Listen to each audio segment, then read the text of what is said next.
Covert Access Team podcast. Today we're going to be talking about the hardest part of physical pen testing with CAT Chief Instructor Brian Harris. So, Brian, what is the hardest part of physical pen testing? So this is an interesting question, and it really depends on who you talk to. If you ask this question to the sales team, they're going to tell you the hardest part is actually making the sale. If you talk to somebody who's actually going to be doing the engagement, the breaching, that sort of thing, they might give you answers like, well, the hardest part is getting a foothold into the building or getting into that cherry on top with the server room, the archive room, whatever. But in my opinion, none of those things are right. The hardest part of this job is not breaching into a building. It's the remediation stage that comes at the end. And here's why. Most clients, one of the biggest pushbacks that you're likely to get in physical penetration testing is a client or a prospective client giving you a derivative of, we already know as a professional that you can get into our office, so why would we pay you to do it? But what they're telling you is not a boost to your ego. What they're, like, oh, well, you're a professional, you can of course get in. What they're really doing is they're telling you that their physical security is so laxed that they understand that the vast majority of people with initiative can walk from the street to anywhere in the building and get away with it. They can get into the CEO's office, the VIP meeting rooms, the server rooms, whatever. And that's what they're really telling you. And what they're also telling you is not only are they aware of these vulnerabilities, but they've accepted them as like, that's just the way it is. So the hardest part of this job is fixing that in such a way that even you as the professional, when you return after the client has put in place all the security measures that you recommended, that even you would have a really tough time getting in. And that's the hard part.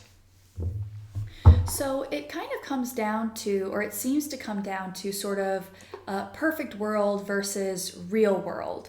So let's talk for a moment about perfect world. In an ideal situation, what would a company's security look like? What are some of the solutions that you would have them implement if there was no budget, no staff restrictions, no company culture to protect, no building design issues? Right. So when it comes to security of any facet, whether it's physical security, cybersecurity, home security, whatever, what you're fighting is a battle between usability and security. Usability is, I want to be able to walk into my front door without even having to get my key out. I want to be able to walk into my office without having to even open the door or anything else. I just want the door to know that it's me and open up. Security is the exact opposite. We want you to have so many hoops that you have to jump through that it's impossible for bad people to impersonate you or get inside, right? A perfect example of this would be something like Facebook.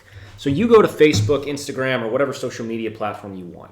You log in, right? You type in your username and password. And what you're usually given is some derivative of a token or a cookie or something that allows you to use that during your session so that you don't have to keep logging in every single time that you click on a new picture or a new page or something else. This is really just where JavaScript comes in. But that is a breach of security. You're lowering security by, instead of making somebody re-log in every single time they do something, now they just have this special cookie or token that they can just use to go anywhere. It's like full access to anything that they want. Well, in a perfect world, in like a perfect security world, you'd have maximum security, right? You'd have bars on the windows, unclonable cards. You'd have possibly guards at certain checkpoints or choke points. You'd have, changing out the ID cards on a regular basis. You'd have all of these types of things. Now, one, that's not budget friendly. It's not realistic. It's not something I would ever expect a client to do because it's ridiculous, right? You could say, well, we want, the strongest ballistic glass on every window so nobody can breach that. We want unclonable cards. We want the cards to be rotated on a regular basis in case one gets stolen or lost, and on and on. You can name all this kind of stuff, but that's not realistic. Nobody's going to pay for that. Nobody's going to actually do that. Even governments and military don't go this far. And usually it's also not necessary because, as anybody who's actually broken into a building knows, even if the client is doing something like, okay, you've got multiple fences and unclonable cards, well, then I won't try that. I'll find a different way in. I'll look at what security you have in place and I'll find the path of least resistance. That's what I'm going to do. So when you're doing this, you're really just, as a bad guy or a simulated bad guy, it doesn't matter what things they have in place. Your job is to assess what security protocols they have in place and then find the path of least resistance that gets you inside, ideally in an asymmetric way that takes the least amount of effort and risk to you and your team with the maximum amount of effort, right? So that's really what you're looking for. So then how do you balance what should be done versus what can realistically be done? Right. So when you're doing a physical pen test, you should be looking for two things. You should be looking for vulnerabilities. Are the locks, in Europe, can you snap the lock from the outside and, do that? Are the cards clonable? Do employees hold the door open for people? You're looking for all the individual vulnerabilities. But then what you should be doing is daisy chaining them together in what's basically an attack narrative or a route. A route is I'm at location A.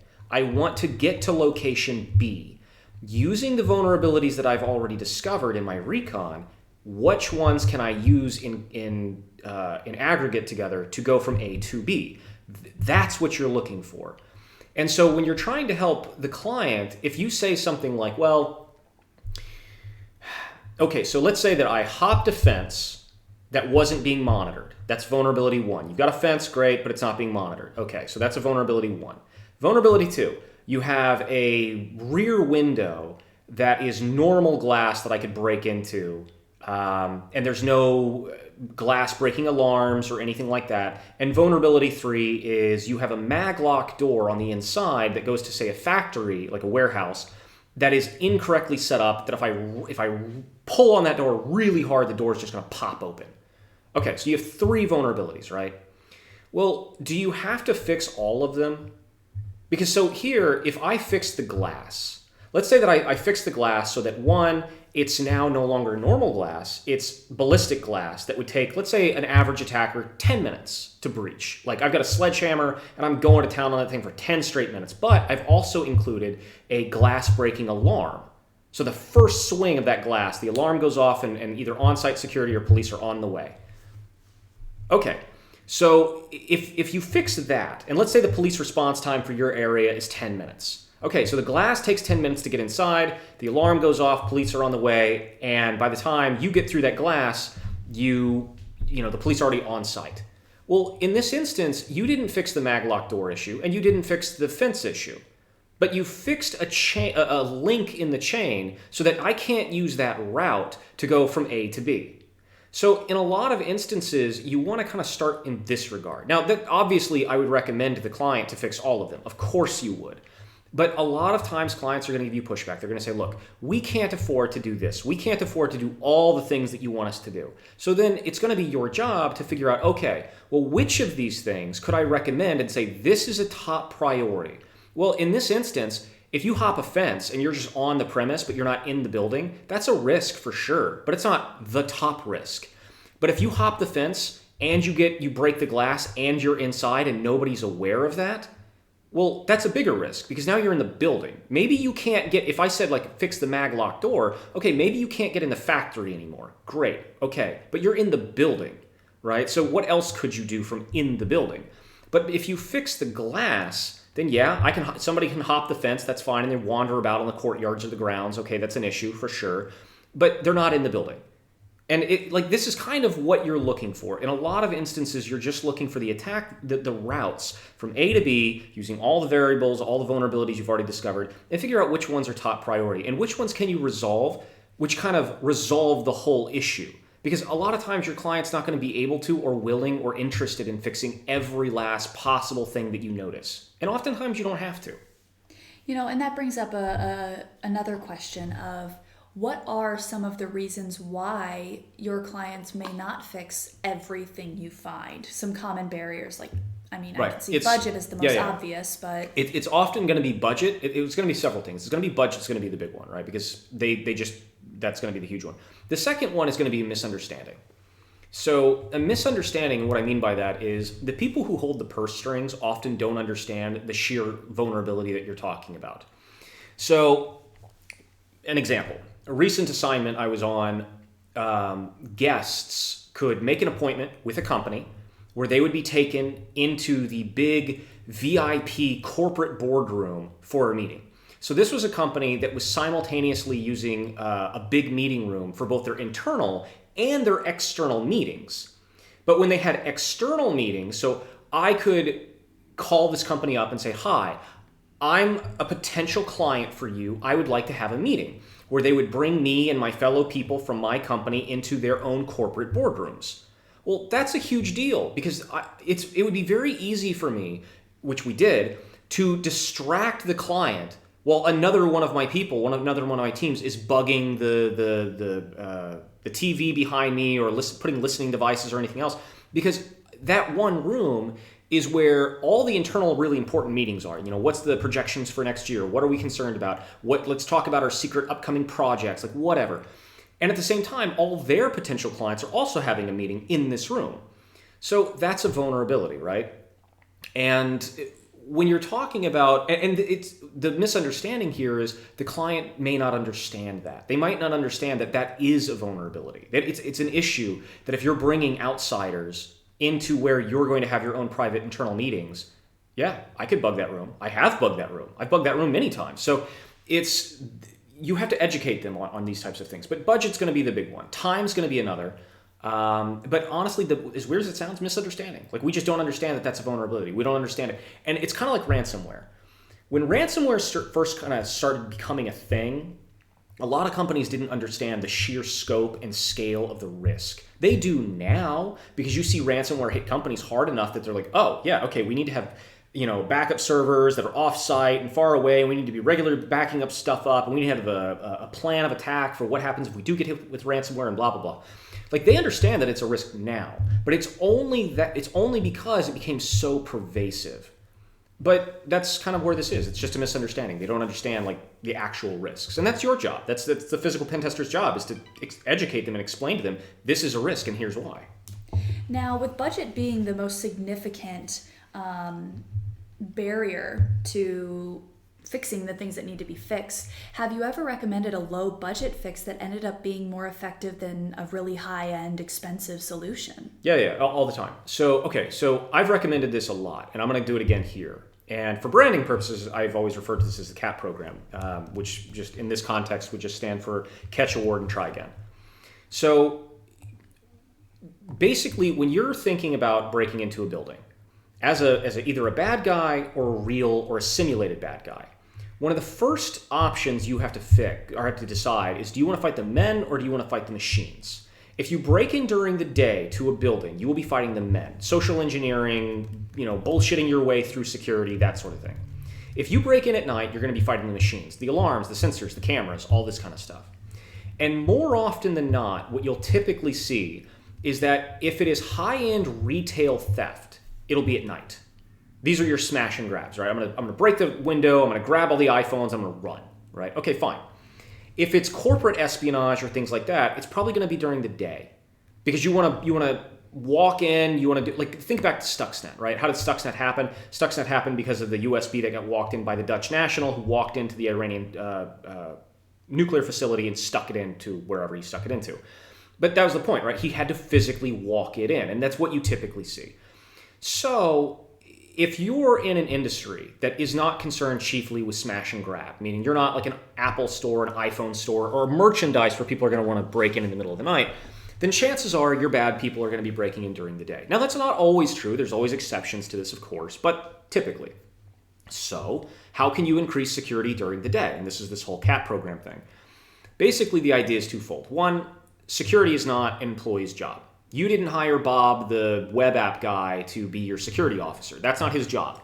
So the first thing you have to do is every employee in writing gets a document from corporate that says, under no circumstance will you ever get in trouble for stopping somebody who looks suspicious or that you don't know, or calling security on them, so long as you do it in a professional manner. You can't find some guy who's looking shifty in the stairwell and tackle him and do a citizen's arrest. But you can absolutely either call security on that person or say, look, dude, I don't know who you are. You're looking shifty. I don't see an ID badge. We have to go to security.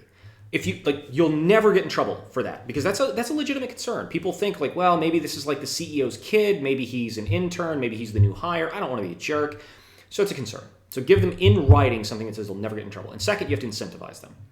Now, if you told every single one of your employees in the office that you hid a piece of garbage somewhere in the building, that whoever brings you the special piece of garbage is going to walk away with $500,000, the office would be spotless, right? They would be turning over trash bins. They'd be bringing you every last little piece of garbage just to see, like, oh, God, did I bring it? Basically, the place would be immaculate. And it's not their job. They're not the janitors, but you've incentivized them. Now, obviously, companies can't afford to, pay employees hundreds of thousands of dollars to take security seriously. But you can do the next best thing, which is give them time off. Because at the end of the day, employees want two things: more money and less time at work. So yeah, typically the thing goes like this. You have a person who the employees do not know. That could be somebody from a corporate office, could be your brother-in-law, it doesn't matter, anybody. Anybody who the employees don't know, who is not technically supposed to be there or the employees don't think is supposed to be there, and walk through the building about once a month or once a quarter. And the employee who either calls security on them or stops them, well, they get like a day or two of paid vacation. That costs the company nothing. But as long as you do that often enough, the employees are always on the lookout, always scanning for that one suspicious guy. You've turned it into a game. And as a result, in my experience, what's happened when companies have actually implemented this and done it well is that when you try to break back into that same company 2, 3, 4, 5 months later, every second or third employee that you pass by in the hallway stops you and says, hey, dude, I don't know who you are. We got to go to security.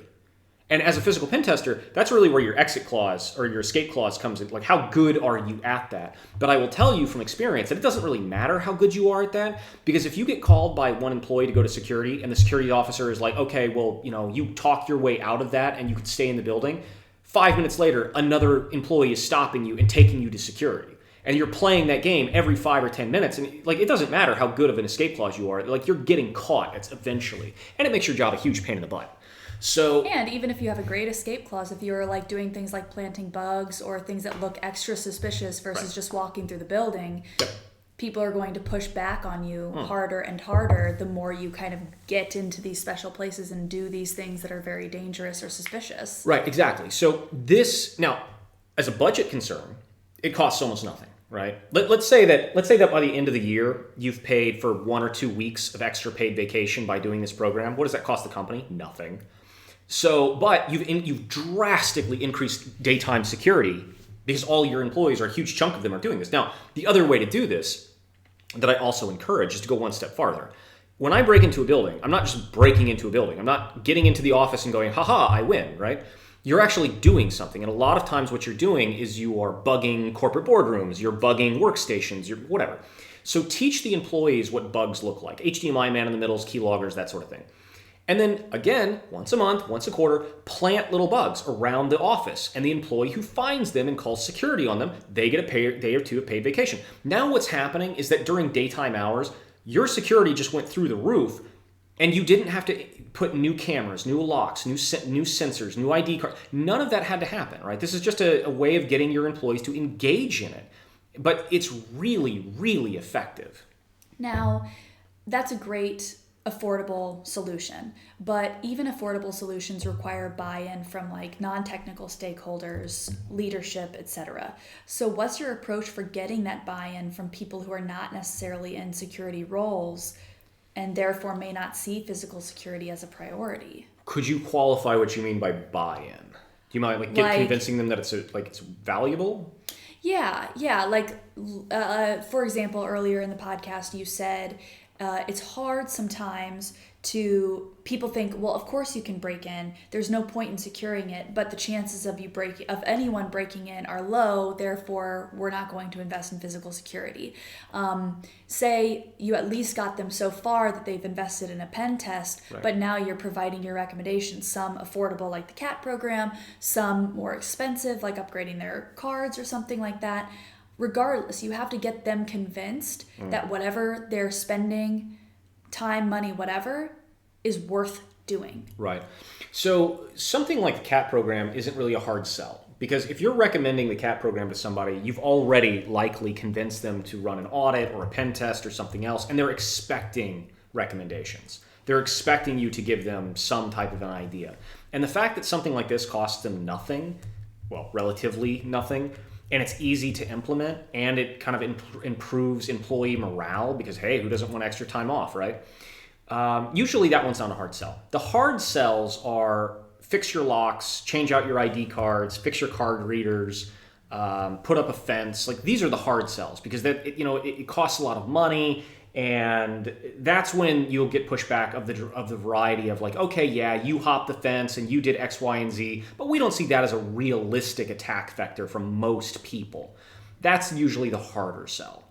And at which point that's legitimate. It's legitimate on their part to give you pushback. They are not in the position where they look at you and just say, well, anything you tell me, sir, I will accept and I will pay for. It's like, no, that's ridiculous. They expect to get pushback. And if you say, well, in the middle of the night, I broke into your building or I hopped the fence and then I scaled the side of the building and I put a Wi-Fi pineapple or some device, on your roof and then use that as a rogue access point. Okay, if I did all this James Bondy crap and they gave you pushback to say, well, we don't see that as a realistic attack vector, that's fair. That's a perfectly legitimate thing. And you can say, look, here's how you could prevent it, but it's obviously like, I also don't see that as a realistic attack vector, right? So, when you're writing a report and when you're giving recommendations, you should always prioritize them both on the severity, but also on the likelihood of it being affected. Mm-hmm. So it's not, okay, if I can break into your server room, that's a high level vulnerability. But if I had to do 30 different steps to do it, it's very unlikely for it to happen. And that's kind of where you're playing with the balance. It's a balance of like, how severe is this, tempered with how likely is it to happen? Sure, and I guess it also comes down to the likelihood given the activities of the customer or the client. Sure. So like if they're at risk of like a state actor who really has a lot of skills and could James Bond his way in, right, versus if it's a company that's maybe a little bit more like corporate espionage or something like that, like it's a different level of a caliber of attacker, I guess. Yeah. So one thing to keep in mind is know who you are.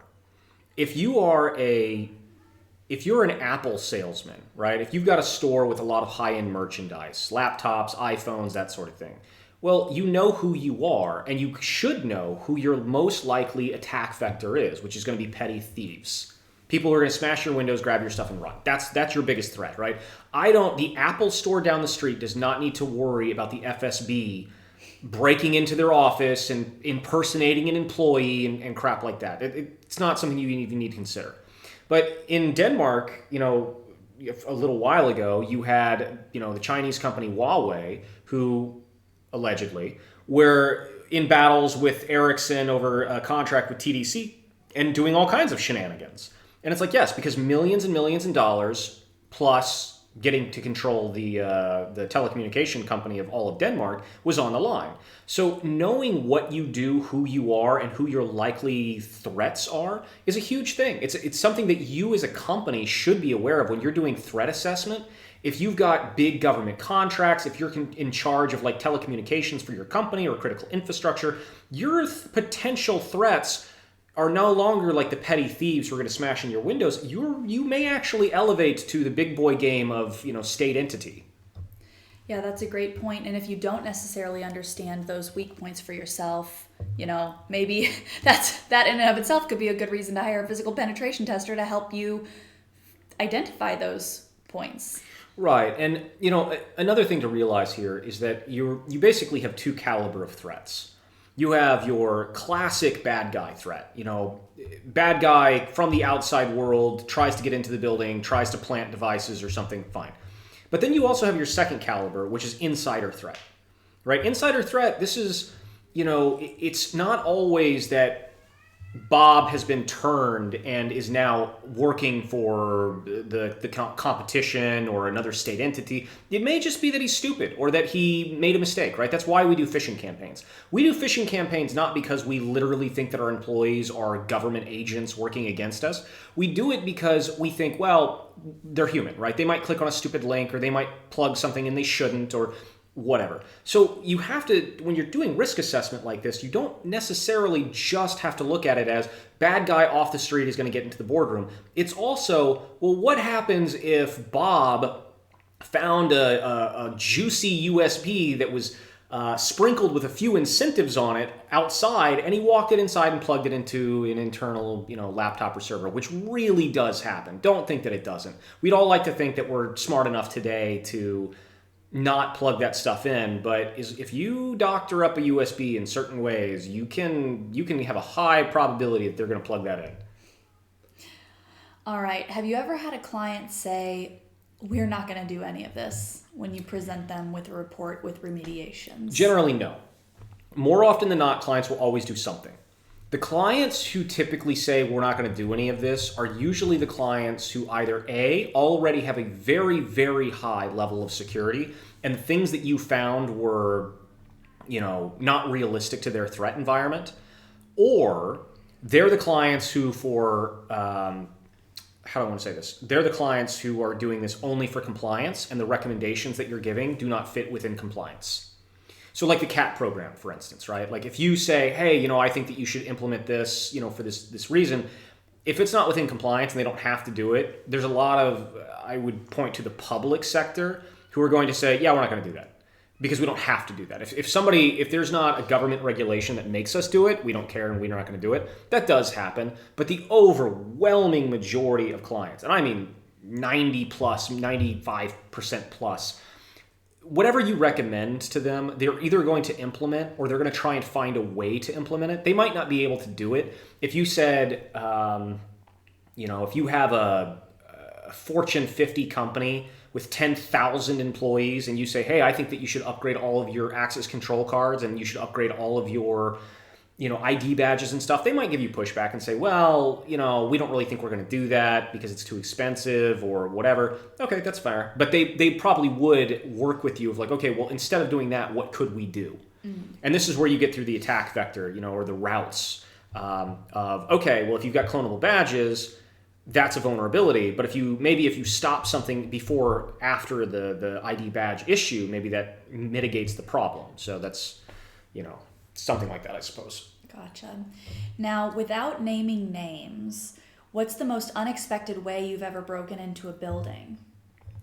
So there's a lot of ways that I've broken into buildings that are unexpected. So when you're breaking into buildings, there's a few reasons why you're doing it. Reason number one is usually like the CISO or the CTO or the facility manager or somebody he recognizes that there's a bunch of physical security problems and he wants to increase the budget. He wants to do something about it, but he's not given the budget to actually do anything about it. Usually often CISOs and facility managers have the hardest job in the world because they're told you have $0 to make sure no one can break in. That's being fairly facetious, but that's kind of at the end of the day. And so if that guy can scare the board of directors by hiring you to break in, well, okay, fine. But in those instances, you have to be as stealthy and clever as you can possibly be, right? Because the whole point is to scare the board of directors. And if you get caught doing stupid stuff, you're not scaring them because they're saying like, well, yeah, you broke in, but we caught you. But in the other instance, when you are hired to do a physical pen test and the client just says, look, we want you to break in and fully test our security in as many ways as possible, that's usually when, towards the end of the engagement, you start doing some really dumb, stupid stuff to see, well, I want to see if this works. So, for example, a little while ago, I broke into a building and we had done, the classic 15 steps, right? We did all our recon, we cloned some badges, we got high-res pictures of what the ID cards looked like, we printed those off to put them on top of the badges, we got the exact same badge holders. We went, as far as we could to make it all look legit. Fine. Towards the end of the engagement, we got the idea to just walk into the building and wave to the secretary to see when everybody was coming in if she would just buzz us in, and she did, right? Because at some point, you're testing, well, how far could I push this? Because yes, as a bad person, if I go through 30 different steps to get into your building and it works, great. But what if I just walk in the front door and wave at the secretary and she just buzzes me in? Well, we didn't test that because it seems really stupid. But if the client says, yeah, push it, sees how far you can go, and you try it and it works, okay, that's pretty shocking, right? So there's a lot of stuff like that, right? Like there's a lot of shenanigans. After 18 years, we could just do a podcast on stupid shenanigans of waves of getting into buildings. So my reason for asking this question Yeah, sure. is actually inspired by a social media post on Kat's LinkedIn page. Okay. We had posted a photo of a remote power station and asked people, how would you do close range recon on this building? There's no reason to be there. Yeah. And someone had a really funny comment where they said, I would schedule a dinosaur fun run and get as many people as I know to wear dinosaur costumes and run by the building. I'm not sure if they were being serious or not, but it's one of those things that's so bizarre that, like, if you actually did something like that on an engagement, I could imagine there being pushback from the customer saying, like, no one's ever gonna do that though. So there's a book that I really like. It's written by a former Delta operator named Eric Haney, and or actually no, this was a different book. This was I believe it was Pete Blabber who wrote this book. I think it was his book that he wrote this. Anyway, they're discussing what's the best way going after a Pifwick in Bosnia. What was the best way to stop a car? So you've got a VIP who's driving on a backcountry road in the middle of the night. He's a known entity. He knows that the Hague is looking for him. He knows these people are trying to get him for war crimes. How do you get him to stop his car? It's tough, right? So and keep in mind this was before tire strips and other things. And one of the ideas that they were seriously considering, was have in the middle of the night, at a hairpin turn when the car has to naturally slow down anyway, have a guy in a giant gorilla suit walking down the middle of the road in Bosnia. And the entire point of this was then you'd have guys off the street to disable the car. But the whole point was to get the driver to slow down for just long enough to say, what the fuck is that? And it's like, it's like that idea, right? Like, just that many a ruse victim falls, like that's the famous last words of a ruse victim is like, what the hell is that? And so the whole dinosaur thing where you have a flash mob of people running past the building, it would be hilarious. I mean, I've never tried that. I've never hired a bunch of flash mob people to run, like bum rush a building. But what I have done before is I have hired people, basically actors, to help me with diversions or distractions or other things. And they don't, for compartmentalized reasons, they don't really fully know why they're doing it. They know that they're hired. And I will tell them, like, this is for a physical pen test, but they don't know all the parts of it. We'll show them authorization. We'll get them okayed on the team. We'll get them okayed by the client and all that kind of stuff. But I have hired actors before who will help me out with stuff like this. I've used project managers to call the clients so that they think that a female pen tester is coming, right? When actually it's going to be a male, or vice versa, right?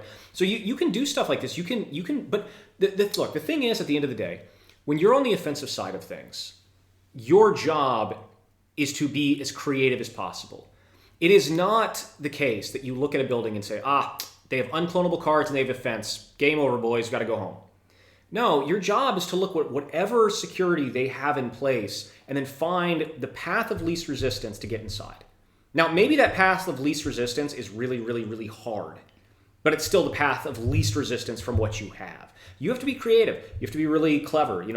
I've used the woman in the red dress many times, where you've had a woman in a red dress walk into the middle of a lobby full of papers and documents and trip and drop them all as a distraction so that you can slip past security or something. I've done that, and it works, but you just have to be creative. Now, I've never, like I said, ever used the dinosaur fun run flash mob thing. That's hilarious. I would be curious to see how that goes, but I already can kind of imagine that because substations are in the middle of nowhere and there's nobody ever around them, nobody would care.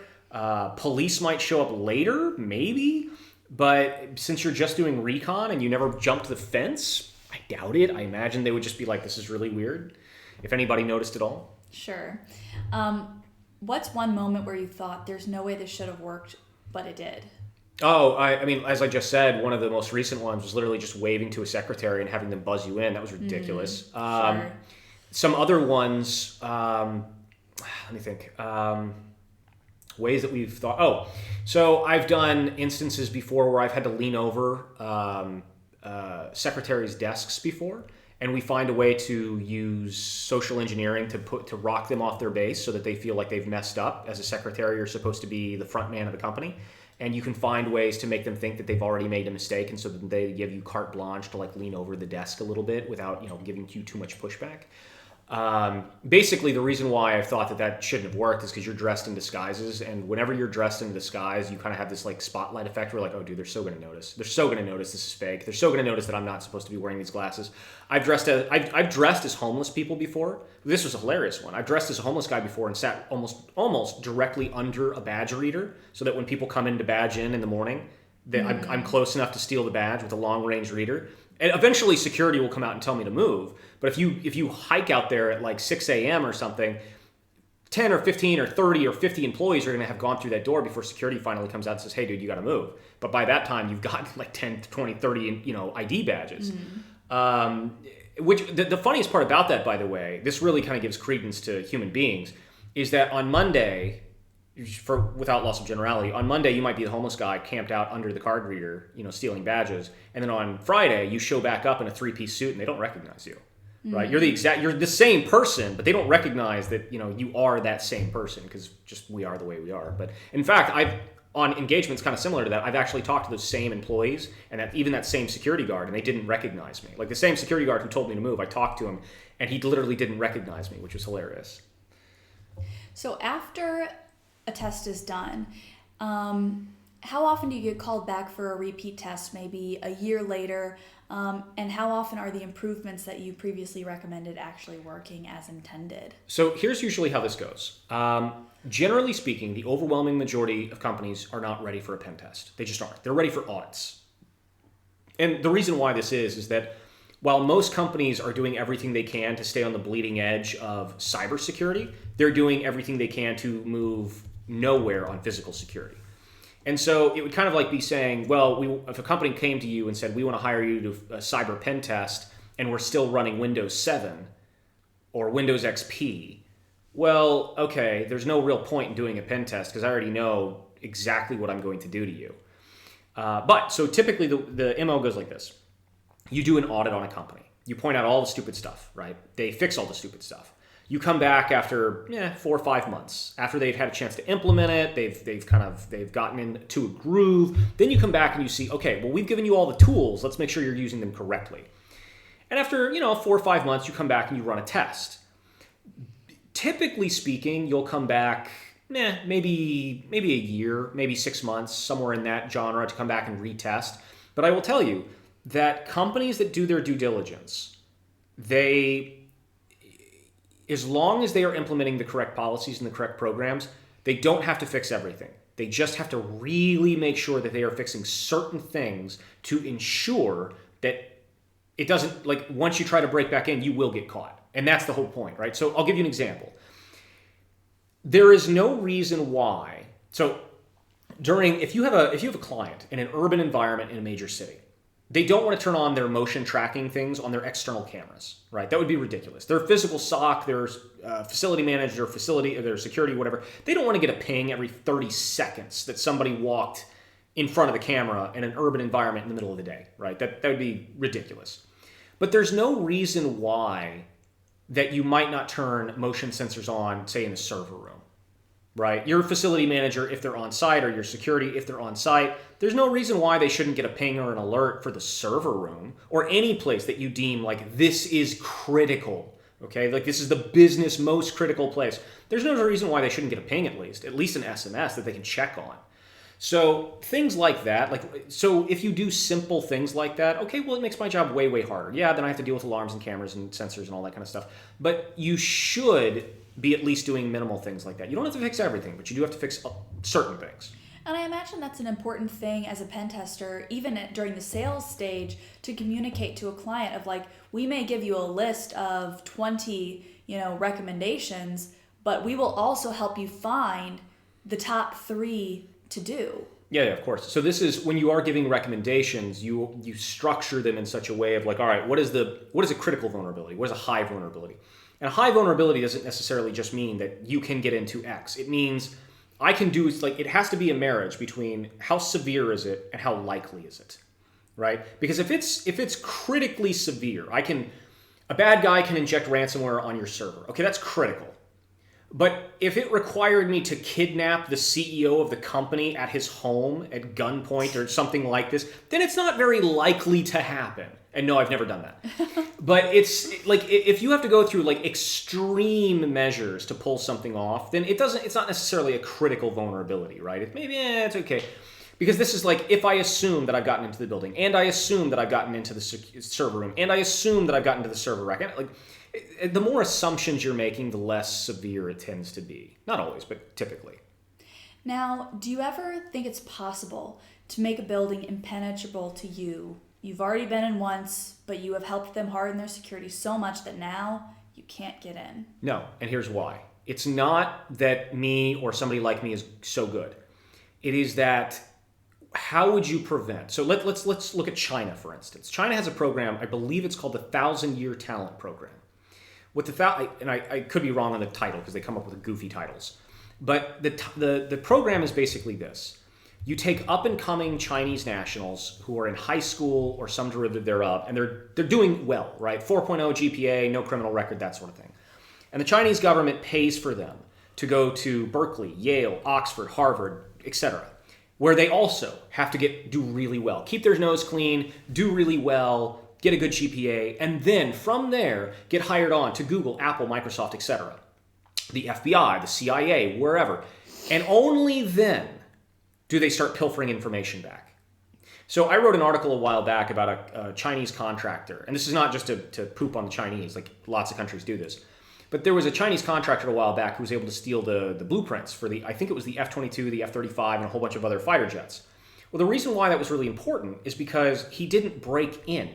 He was given the contract, right? He had the trust of the company, and then he was given the contract. He was given the blueprints, which he then copied and gave to the CCP. So the reason why that's important is that when you ask Lockheed Martin how much money and time did you spend developing, say, the F-22, they're going to say, well, like 10, 20 years and trillions of dollars. Okay, well, the Chinese just skipped all that. They saved 10 to 20 years of research and development and trillions of dollars in R&D, and they just got the blueprints, right? So when you talk about a building being impenetrable, how do you stop me from just getting a job there, right? Like legitimately, like how do you do that? So no, if I am tenacious enough and patient enough, there's no hope for you. And this is what I lovingly refer to as the infiltration formula, where if I say that I have to break into the Pentagon tomorrow, there's a very high chance I'm going to fail. But if I say that I'm going to break into a federal government office and I've got 10 years to do it, yeah, I'm almost guaranteed to win, right? Because I can get a job at that location. I could and think of it this way. I don't even have to get a job as an agent. I could be a janitor. I could be a third party. I could be somebody else, right? Who's given access to various places. So when you say can any building be impenetrable? No. There's a lot of things you can do to fix that. Like take flat networks, right? Most people in the cybersecurity realm understand that it would be a very, very dumb idea to give every user on the Active Directory domain controller level of domain admin level of access, right? Like God level access. They can do anything. And simultaneously, it would be also a really bad idea to let them go anywhere, right? Well, you can go to any location anywhere in the network. There's no restrictions, no segmentations. Those two things together would be a terrible idea. But when you think of the physical security of most buildings, that's exactly how they're laid out. Everyone from the CEO to Bob the intern can go anywhere in the building they want. The archive room, the server room, the VIP meeting room, the C-suite's offices, they can go anywhere, right? And at the same time, what can they do? Well, anything you can do. You'd be surprised how often I go into a server room and there's literally a key in the server rack. They just left the key in there, right? It happens all the time. Or the server rack is just unlocked.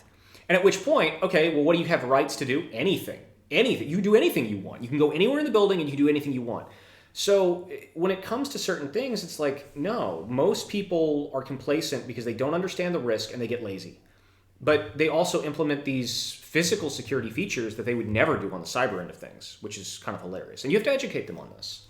But to long answer short, no. There's no impenetrable building because worst case scenario, I can just get a job. And this is something that a lot of entities have to think about is, one, how many of your employees do you think may be state entities or something else? And two, how many of them can be convinced by those entities, right? It's also not just the case of like, well, an FSB agent or GRU agent or CIA agent or Mossad agent, they are the person at your company. No, maybe the person at your company who's a legitimate employee simply got talked into, bribed, or tricked by one of these people to do something stupid. Sure. And that's actually a really good, it's a good time to transition to another topic of, the human factor, because people are often the weakest link. And they also say that people don't change. So how do you strengthen that link in the chain? Well, you have to incentivize them. You have to incentivize the people. The problem is that a lot of times there's this compartmentalization where the company says, well, we want to make our employees happy. We want to compartmentalize things. We don't want to ask too much of them. That's the security people's job. It's not your job, blah, blah, blah. So you have to incentivize them to care because it's not their job, right? When somebody says, if you're working at a company and your boss comes to you and you overhear at the lunchroom like, yeah, somebody broke into the office last night, you're going to be like, wow, that's so cool. How did they do it? That's usually how they talk about it. But if you said, hey, did you know that somebody broke into your apartment last night? Suddenly that takes a whole different turn, right? So you have to incentivize them, and you can do it through a whole bunch of means, but my personal favorite way of incentivizing them is some derivative of the CAT program, where you positively reward somebody for actually caring. And because, if you say to your employees, don't wear your badge outside of the office, right? When you leave to go to the train or the bus or to wherever, don't wear your badge outside. Well, obvious, because I could clone your badge, I could get pictures of your badge, I could steal your badge, I could do all kinds of stuff, right? So don't do that. Or God, don't take a picture of it and post it on LinkedIn when you get a new job. Right, exactly. Like, don't do that. That's really dumb. But if you're going to just punish them for that, it's probably not going to go the way you think it is. It's usually when you negatively reinforce something, it doesn't usually go the way that you want it to. It's kind of like the phishing campaign, right? Nobody likes to get their wrist or hand slapped with a ruler. It's much better to just reward them rather than slap them, basically. So you need to positively incentivize them, and this goes back to the kind of the ethos of this podcast is like it's hard. It's hard to come up with interesting, novel ways that the company can afford and they agree to incentivize employees. But I do think that time off is one of the best ways to do it because look. Nothing is going to upset your employee more if the employee goes above and beyond and you give them a mug. If you give them a t-shirt. Mm-hmm. If they go above Pizza party. Yeah, if they go above and beyond to do something for the company and the company turns around and says, well, here's a pencil for your trouble. Like, they're going to look at you and go, F you. Like, F you. I'm never doing this again. They will never do it again. They'll never do it again. Like, I don't care anymore, right? That's what you've taught them. So you need to incentivize them with something they actually want, they actually care about. Because if you don't, then they're never going to do it again. And in fact, they might resent you a little bit for you. How many times have I read online about some bug bounty hunter who's found some bug bounty that's a medium-sized vulnerability objectively, and the company that they did it for gave them a t-shirt. Sure. And it's like, F you. Like, I'm never working for you again. F you. So it's that. Yeah, that's a really good point. Now, do you ever think that there's such a thing as good enough security, or should the goal always be to make yourself obsolete, to make the company, inaccessible by physical pen test? Well, I kind of like the idea of working myself out of the job. I really do. Because if I do my job well, you should basically have no purpose. So it's kind of like saying... And maybe part of that does change with time. It does. Technology changes and vulnerabilities will emerge. Of course it does. But it's kind of like saying that, one of the things that I tell pen testers, whether it's cyber pen tester, physical pen testers, whatever, is that failure on your part, as long as you were professional and you did everything right, is not a failure. Now, it is a failure if you do really, really stupid stuff. But if you're doing everything right and you can't find a way into the building or way into the website or way into the whatever, that's not a failure on the report. That's supposed to be the status quo. When you go to the doctor and he runs 50 tests on you for whatever reason, and he comes back and says, good news, you don't have cancer. You don't say, man, you really suck as a doctor.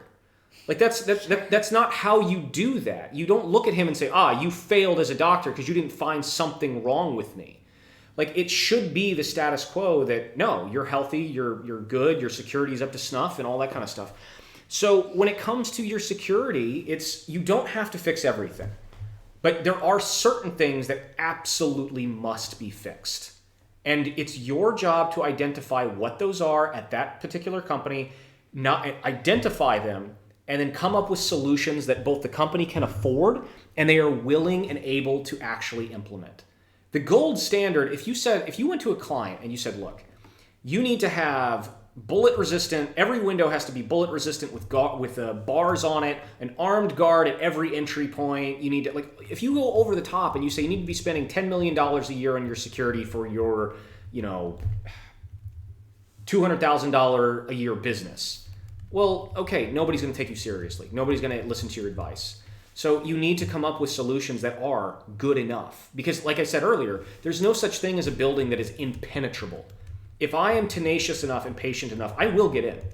Now, it may take me years. I may have to get a job as your janitor, but I will eventually get in if that's my goal.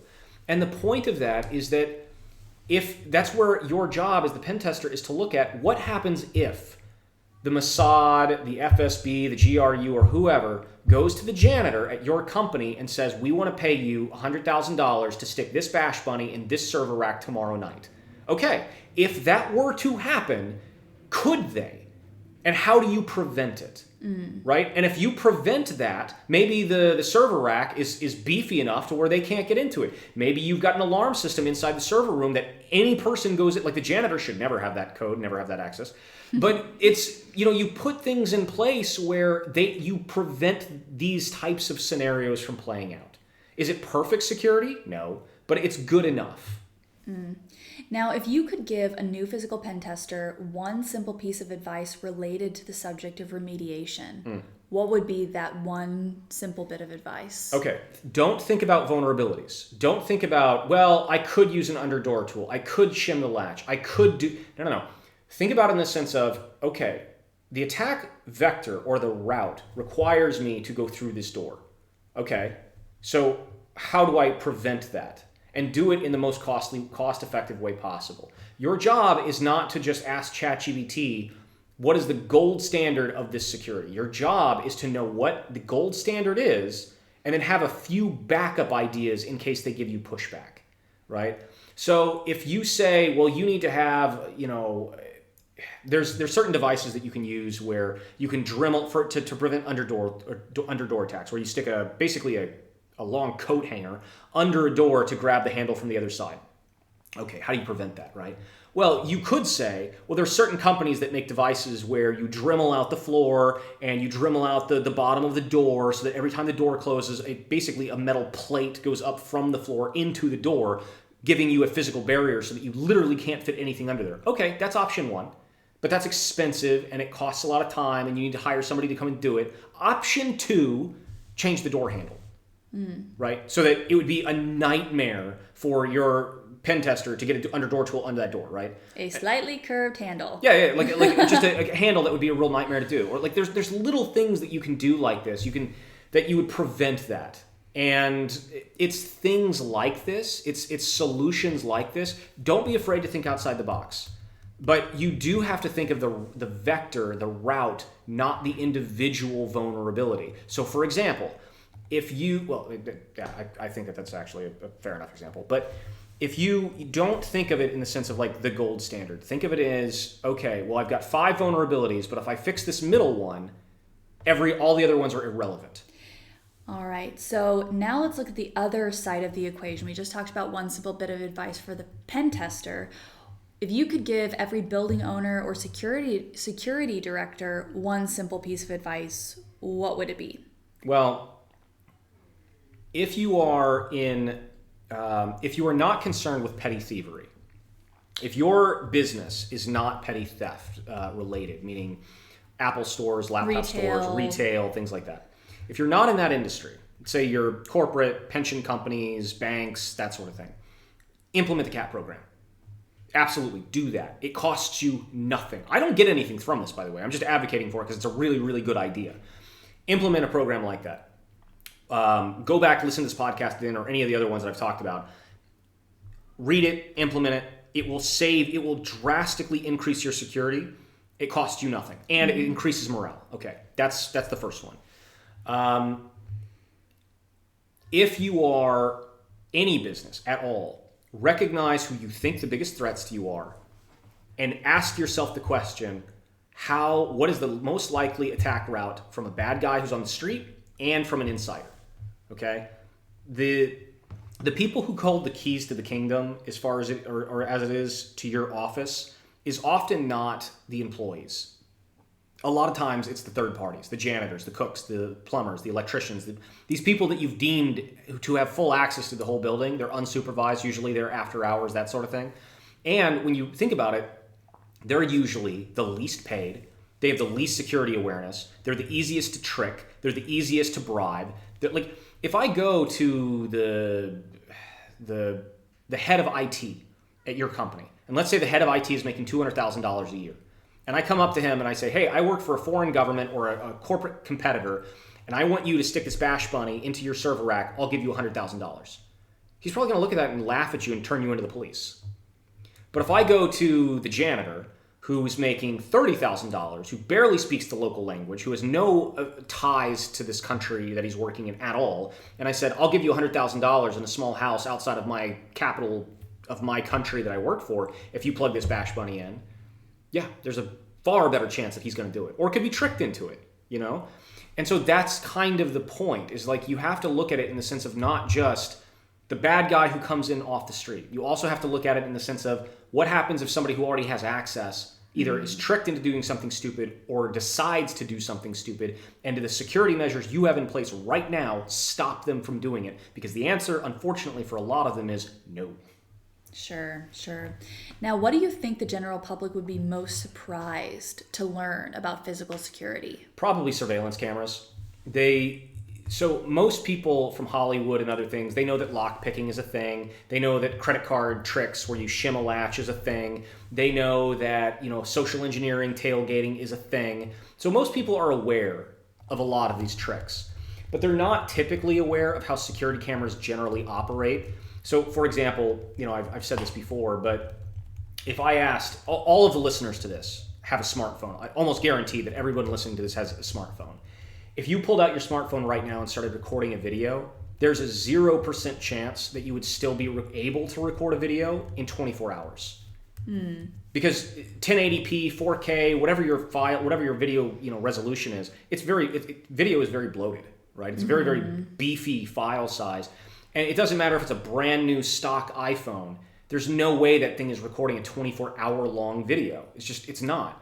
And then when you think about your security providers, because most companies hire out third-party security, how many camera video feeds they're bringing in at any given moment, it's probably thousands, maybe tens of thousands of video feeds. And if you look in the fine print of your contract, they usually have clauses that say, we will keep your video data for, a day. Like usually it's less than a week. Usually it's less than a week, at which point we'll wipe over it, and we'll go from there. And the whole point of security surveillance cameras are not that Bob is sitting in front of a wall of monitors actively scanning.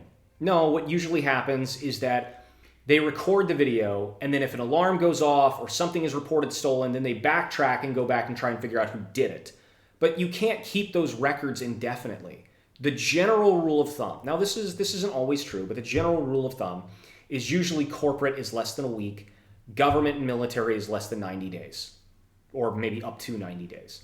So the point of that is that I've had clients call me before, and they've said, and I'm talking like really, really important clients, call me before and said, hey, we found this weird device that's behind the corporate boardroom TV, or we were doing maintenance on something and pulled up a floorboard and found some kind of weird listening device that was plugged into the floor that has Wi-Fi. Could you come and take a look at this?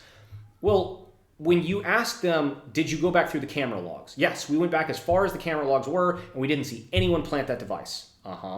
Okay, did you check with the police at their fingerprints? There's no fingerprints on this device because they wiped it down.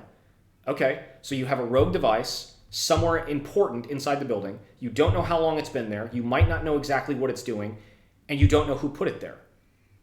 That's a big problem. And this is a real issue with remediation. What do you recommend to your client at that point? Let's say that it's in the boardroom where they were talking about like, okay, here's the super secret projects that we're working on. Here's our plans for cornering the market next year. Okay, do you just start from square one? Somebody overheard all that. Probably somebody who don't want to hear it. Do you start from square one? Do you scrap everything? Like, what do you do, right? That's a really tough thing to do. That's a tough question. But these are the kinds of things, the kinds of conversations, the more you get into this, that you will be having. And it's tricky. It's hard. Now, in the spirit of the topic of this conversation, which is remediation, how would you handle that to prevent that from happening? Right. So again, you need to think of you need to think about where are the key locations in your building that have to be maximally secured. Let's talk about just the exact same example you just provided. Which the boardroom is bugged. Right, so say that's one of the keys. Yeah, but that's where I'm going with this. Okay. So you need to think as a company, what are the most key, super important, maximally secure locations in your office, right? Is it the public lobby? No. Is it the bathroom? No. Is it the printer room? Maybe. Like, you need to start thinking about where is the most important key locations. And in this example, we're arguing it's the boardroom. Okay, so it's the boardroom. Well, first things first. Not everyone should have access to the boardroom. Not everyone should, like, the door definitely shouldn't be open 24/7, right? If the building is open and unlocked, that boardroom, if that's your maximally super awesome secret, this is the most important place, should never just be unlocked and open. 2, if it has some kind of access control system, not everybody needs access to that room, right? So you need to think about like these same types of network segmentations, these network security things that you would typically do otherwise. You need to make sure that that room is otherwise secure. You need to make sure that it's actually secure in a way that you aren't going to have everyone break into. Like, that's how you would prevent it. It's fundamentally that simple. Now, is there anything else on the subject of remediation that we should talk about that we haven't touched on already? Well, I mean, it's tough, right? Because remediation, it's such an important topic. It's such a huge topic. It's the whole point. It's literally like the entire point of what you do as a physical pen tester is not to get in. The point of what you're doing is to eventually make your clients so secure that you couldn't get in. Right? That's the idea. That's the point. The problem is that is at the end of the day the hardest part. And that's, it's very easy. It's very easy to stop a criminal in the act. It's very hard to stop crime. Right? This is the fundamental problem, right? If you're a police officer and you see somebody snatch a purse or rob a bank or whatever, it's not very difficult to stop that in the process. It's very hard to stop all future purse snatches, all future bank robberies, etc. That's the really, really hard part. And fundamentally, that's kind of what you're asked to do. So, yeah, I mean, when it comes to remediation, I mean, you could talk about this. You could give an entire course on this, like a semester-long class on here's the gold standards of this, here's alternatives for this, here's the pushback you're going to get. It's a massive topic, but I really, really encourage you as pen testers or sales or whoever to really think about this, because at the end of the day, this is why you hire offensive security people, and this is why you pay defensive security people, is to prevent these types of things from happening. But at the end of the day, the entire point of the offensive team is to be a reality check for the defensive team. Our job is to come in and say, okay, this is what you have in place. Let's do a reality check and just see, does it actually work? Well, thank you very much for taking the time to talk us through this very important subject for all of our listeners. I hope you will check out our Covert Access Team blog for more information and advice on remediation and physical pen testing in general, and perhaps join us for a CAT course in the future.